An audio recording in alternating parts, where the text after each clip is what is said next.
The only thing necessary for the triumph of evil is for good men to do nothing. Attributed to Edmund Burke. September 2006. The first round slammed into the windshield like a jackhammer. I winced, expecting the worst. Luckily, the bullet-resistant glass did its job, otherwise my brains would have been blown all over the truck. Rocket-propelled grenades, RPGs, shot by just feet away, so close I could see the spring-loaded stabilizer fins that can easily shear off men's heads, arms, legs, and destroy a small vehicle with appalling quickness. Their vapor trails hung in the air.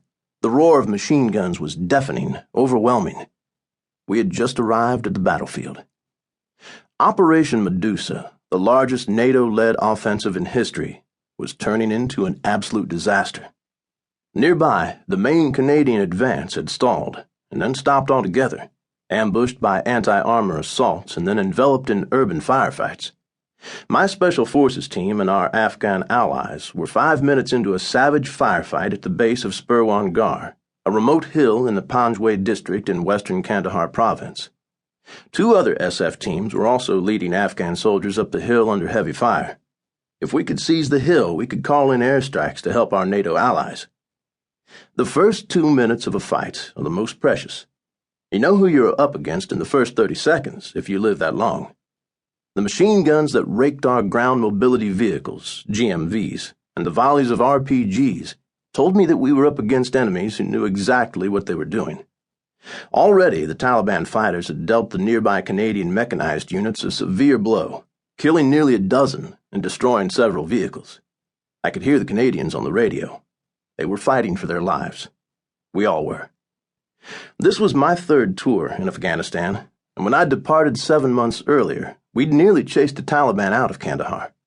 They were supposed to be broken and defeated, but since then, NATO forces had assumed control of southern Afghanistan, replacing American units with a collection of troops from around the world. The NATO commanders focused heavily on setting up reconstruction teams and less on combat and maintaining security, critical to the reconstruction efforts.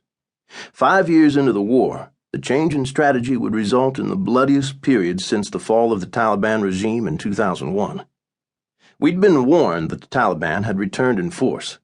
They had massed thousands of fighters in Panjwayi, their heartland, and had their sights set on overrunning Kandahar city, the capital of the province and of southern Afghanistan. These guys weren't Bush League Taliban villagers. This wasn't the Taliban of old that sprayed and prayed, hoping Allah willed them to kill the infidel and live another day. These Taliban were using well-coordinated and synchronized movements. After a volley of airburst rocket-propelled grenade rounds, the enemy followed up with well-placed RPG rounds aimed directly at our heavy machine gunners, hoping to disable the guns or kill their operators.